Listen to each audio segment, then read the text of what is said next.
할렐루야. 하나님께서도 오늘도 하나님의 말씀 안에서 우리에게 크신 은혜와 위로를 허락하여 주실 줄 믿습니다.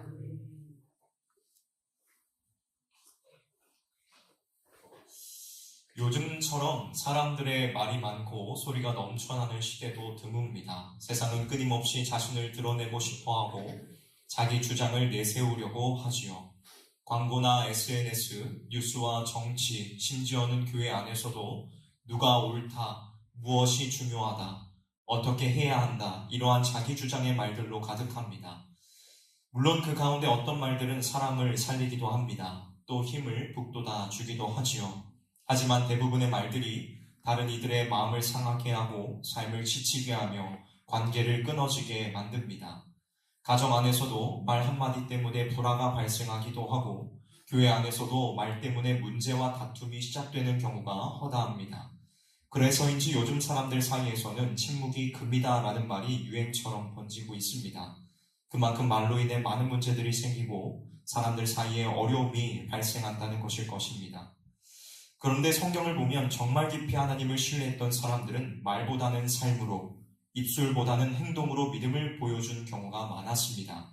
그 대표적인 사람이 바로 오늘 본문에 등장하고 있는 이 노아라는 사람입니다. 노아의 삶을 찬찬히 들여다보면 정말 놀라운 사실을 우리는 발견하게 됩니다. 그의 인생에는 방주를 짓는 일, 하늘이 열리고 세상이 물에 잠기는 일과 같은 정말 기가 막힌 일들이 발생했지만 성경은 이 일들 속에서 노아의 말을 단 한마디도 기록하고 있지 않습니다. 노아는 자신의 의견을 드러내지도 않았고 불평도 하지 않았으며 조건을 내세우지도 않았습니다. 그가 했던 일은 오직 단 하나, 하나님의 말씀을 들은 대로 행하는 것이었습니다. 하나님께서 방주를 어떻게 만들라고 하셨는지, 또 어떤 나무를 쓰라고 하셨는지, 어느 정도의 크기로 만들라고 하셨는지 가르치셨을 때에 노아는 그에 대하여 전혀 묻지를 않았습니다. 말로 따지거나 설명을 요구하지도 않았습니다. 그는 아무 말 없이 묵묵히 그 말씀에 그대로 순종할 뿐이었습니다. 여러분, 노아가 침묵했던 것은 그에게 아무런 생각이 없어서가 아니었습니다. 오히려 이것은 하나님을 향한 깊은 신뢰의 표현이었습니다. 그의 침묵은 무지에서 나온 것이 아닌 믿음에서 나온 침묵이었다는 것입니다. 하나님의 말씀 앞에 자신을 철저히 낮추고 그 말씀을 따라 묵묵히 순종함으로 믿음이 가진 자의 삶이 무엇인지를 똑똑히 보여주고 있는 것입니다. 오늘날 우리는 수많은 지식과 정보 속에 살아가고 있습니다. 그런데 이것이 오히려 독이 되어 하나님의 말씀 앞에서 더 많은 말과 변명을 만들어내고 순종은 사라지게 만들고 있습니다. 말은 많지만 믿음의 실천은 점차 약해지고 있다는 것이지요. 그러나 하나님의 역사는 오늘도 동일합니다. 말이 아닌 하나님을 신뢰하며 그 말씀에 순종하는 사람들, 묵묵히 하나님의 말씀을 따라 살아가는 사람들을 통하여 그분의 뜻을 이루어 가십니다. 오늘 본문 속 노아의 침묵과 순종을 통하여 우리는 어떠한 자세로 하나님의 말씀 앞에 서야 할지를 함께 생각해 보기를 원합니다. 그리고 진정한 믿음이란 무엇인지를 함께 발견하며 우리 또한 그러한 삶을 살아갈 수 있기를 주님의 이름으로 축원합니다. 첫 번째로 믿음은 하나님의 말씀 앞에 멈추는 것에서부터 시작됩니다. 노아가 하나님의 말씀을 처음 듣게 되었을 때에 그 내용은 정말 상상도 하기 힘들 만큼 무섭고 두려운 말씀이었습니다. 본문 13절을 우리가 함께 읽어보도록 하겠습니다. 13절 말씀입니다. 읽습니다. 시작. 하나님이 노아에게 이르시되 모든 혈육 있는 자의 포악함이 땅에 가득함으로 그 끝날이 내 앞에 이르렀으니 내가 그들을 땅과 함께 멸하리라. 아멘. 온 세상은 죄로 가득하고 사람의 생각과 계획은 늘 악할 뿐이었습니다. 공의의 하나님께서는 오래 참으셨지만 더는 외면할 수 없는 지경에 이르게 된 것입니다. 세상은 심판을 받아 마땅한 상태였지요. 그런데 여러분, 정말 놀라운 것은 하나님의 말씀은 거기에서 끝난 것이 아니었다는 것입니다. 본문 18절입니다. 그러나 너와는 내가 내 언약을 세우리니 너는 내 아들들 바로 뒤에 하나님께서는 구원의 약속을 함께 들려주셨습니다. 절망적인 선언 가운데에서도 하나님께서는 은혜의 길을 여전히 준비하고 계셨던 것입니다. 그리고 이 말씀 앞에서 노아는 그 어떠한 말도 하지 않았습니다. 하나님, 왜 이러한 심판을 세상에 내리려고 하십니까? 라고 따지지도 않았고, 정말 이러한 일이 우리에게 일어나겠습니까? 라며 되묻지도 않았습니다. 그저 그는 하나님의 말씀 앞에 자신을 멈추었을 뿐이지요. 사랑하는 성도 여러분, 믿음은 언제나 하나님의 말씀 앞에 자신을 멈추는 것에서부터 시작됩니다. 내 생각, 내 계획, 내 감정을 앞세우는 것이 아니라 하나님의 말씀을 듣고 그 말씀 앞에 잠잠히 서 있는 것, 그것이 바로 믿음의 출발선이라는 것입니다. 우리의 마음과 생각은 늘 복잡합니다.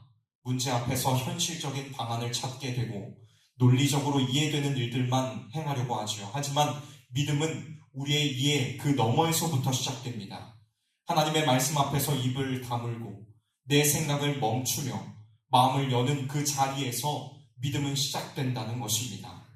하나님께서는 노아에게 아직 비가 단 한 방울도 내리지 않았을 때에 세상의 끝날을 말씀하셨고 구원의 방주를 지으라고 명령하셨습니다.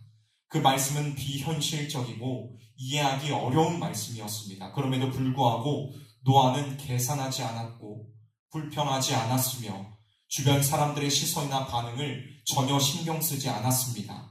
하나님의 말씀이 주어지자 그는 모든 것을 멈추었고 그 침묵을 순종의 걸음을 내딛는 출발점으로 삼았습니다. 사랑하는 성도 여러분, 믿음은 이렇게 시작되는 것입니다.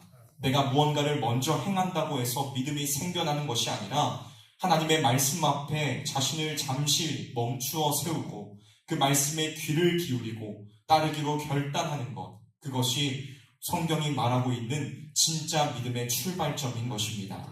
주 안에서 사랑하는 성실의 성도 여러분, 믿음은 우리가 하나님을 이해할 수 있을 때 시작되는 것이 아닙니다. 오히려 하나님의 뜻이 다 이해되지 않더라도 그 말씀 앞에서 잠잠히 멈추는 데에서 믿음은 시작되게 되어 있다는 것입니다. 지금 우리의 마음과 삶은 하나님의 말씀 앞에 멈춰 서 있습니까? 아니면 여전히 내 생각, 내 감정, 내 말이 앞서고 있는 것은 아닙니까? 우리가 이 시간 조용히 돌아볼 수 있기를 소원합니다. 노아가 그 멈춤 속에서 하나님의 은혜를 만났던 것처럼 오늘 우리도 하나님의 말씀 앞에 모든 것을 내려놓고 멈출 때에 그분께서 베푸시는 놀라운 은혜를 맛보게 될 줄 의심 없이 믿습니다. 다음 두 번째로 믿음은 하나님의 말씀을 있는 그대로 따르는 것입니다. 하나님께서는 노아에게 방주를 만들라고 명령하셨습니다. 그냥 큰 배를 지으라는 막연한 지시가 아니었지요. 어떤 나무를 쓰고 얼마나 길고 넓게 만들며 몇 층을 만들고 어디에 창을 낼지까지 하나님께서는 소상히 알려주셨습니다. 노아는 이 말씀을 들었을 때에 자신의 경험이나 생각을 앞세우지 않았습니다.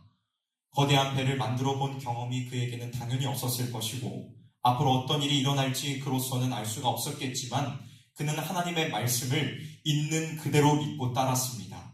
여러분, 노아의 이 순종은 매우 중요한 의미를 가집니다. 왜냐하면 그가 지었던 그 방주는 자신과 가족들을 위한 피난처였을 뿐만 아니라 장차 오실 예수 그리스도를 미리 보여주는 하나님의 구원의 예표가 되었기 때문입니다.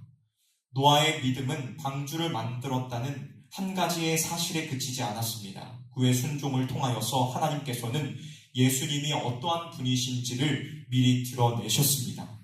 오직 방주 안에 들어간 사람들만이 생명을 얻고 살 수 있었던 것처럼 오늘 우리도 예수 그리스도 안에 머무를 때야만이 생명을 얻고 살 수 있습니다. 교회 안에 들어와 있어야만이 생명을 얻고 살 수 있다는 것이죠. 예수님께서는 이렇게 말씀하셨습니다. 요한복음 10장 9절 말씀입니다. 내가 문이니 누구든지 나로 말미암아 들어가면 구원을 받고 또는 들어가며 나오며 꼴을 얻으리라. 방주의 문이 하나였던 것처럼 구원의 길도 하나입니다. WCC에서 말하고 있는 바와 같이 구원을 받는 길은 여러 갈래가 아니라 오직 예수님 한 분뿐이십니다. 천하에 구원받을 만한 이유는 예수의 이름 외에 주신 적이 없는 줄 의심 없이 믿습니다. 노아가 하나님께서 주신 설계대로 방주를 만들었다면 하나님께서는 예수 그리스도를 통하여서 완전한 구원의 길을 친히 준비하셨습니다. 노아의 순종은 결국 구원의 문을 여는 믿음의 행동이 되었고, 예수님의 순종은 우리에게 영원한 구원의 문이 되었습니다. 사랑하는 성도 여러분, 여기에서 우리는 중요한 사실을 한 가지 배울 수 있습니다. 그것은 노아의 믿음이 단지 말씀을 듣는 데에서 그치지 않았다는 것입니다. 노아는 하나님의 말씀을 듣고 그 말씀을 따라 나무를 옮기고 틀을 세우고 하루하루 방주를 완성해 나아가는 삶을 살아갔다는 것입니다. 그리고 그 순종 속에서 하나님께서는 예수 그리스도 안에서 완성될 더 크고 온전한 구원의 계획을 세상에 미리 보여주셨습니다. 사랑하는 성도 여러분, 노아는 말씀 그대로 따르는 믿음으로 하나님의 구원 계획 안에서 귀하게 쓰임을 받았습니다. 오늘 우리 역시도 말씀을 그대로 따르는 믿음이 필요합니다. 내 생각보다 하나님의 말씀을 앞세우고 감정보다 하나님의 약속을 바라보며 삶의 자리에서 작은 순종들을 이어가야 합니다. 더도 말고 덜도 말고 딱 하나님의 말씀 그대로만 따라 순종합시다. 오늘 우리에게 필요한 것은 어떤 대단한 지식이나 경험이 아닙니다. 하나님의 말씀 앞에 머무르고 그 말씀 그대로를 믿고 따르는 순종이 우리에게 절실히 필요합니다. 여러분, 오늘도 순종하는 삶을 살아갑시다. 하나님의 말씀에 있는 그대로 순종합시다. 우리 모두 말씀에 순종함으로 하나님의 구원 계획 안에서 귀하게 쓰임 받을 수 있기를 주님의 이름으로 축복합니다. 마지막 세 번째로, 믿음은 끝까지 따르는 순종으로 완성됩니다. 오늘 본문 말씀 22절을 함께 읽어보도록 하겠습니다. 22절 말씀입니다. 시작. 노아가 그와 같이 하여 하나님이 자기에게 명하신 대로 다 준행하였더라. 아멘. 이 짧은 구절은 노아의 인생 전체를 설명합니다. 여러분, 믿음이란 결국 말이 아닌 삶으로 드러나는 것입니다. 눈에 보이는 변화가 크게 없어도, 오랜 시간이 소요되더라도 말씀을 붙잡고 끝까지 순종하는 사람, 그 사람이 바로 믿음의 사람인 것입니다. 이 노아의 모습 속에서 우리는 예수 그리스도를 떠올릴 수밖에 없습니다. 예수님께서는 사람들의 조롱과 비난을 받고 고통을 받으며 십자가에 달리셨지만 끝까지 아버지 하나님의 뜻에 순종하셨습니다. 빌립보서 2장 8절은 예수님의 모습에 대하여 이렇게 설명하고 있습니다.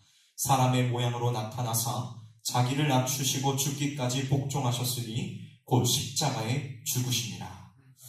노아의 순종이 물심판에서 가족을 살리는 길이 되었다면 예수님의 이 순종은 모든 인류를 위한 영원한 구원의 길이 되었습니다. 여러분, 믿음은 한순간의 감정이 아니라 하나님의 말씀을 따라 사는 삶 전체를 말하는 것입니다. 말씀을 듣고 아멘하는 그 자리에 머물러 있지 않고 하나님의 말씀을 붙들고 삶 속에서 실천해 나아가고 감당해가는 여정이 바로 믿음인 것입니다. 그리고 그 믿음의 여정의 끝에서 하나님께서는 반드시 구원의 문을 여시고 예수 그리스도 안에서 우리에게 결실을 맺게 하실 줄 믿습니다. 사랑하는 성도 여러분, 믿음은 특별한 사람들만이 가지는 것이 아닙니다.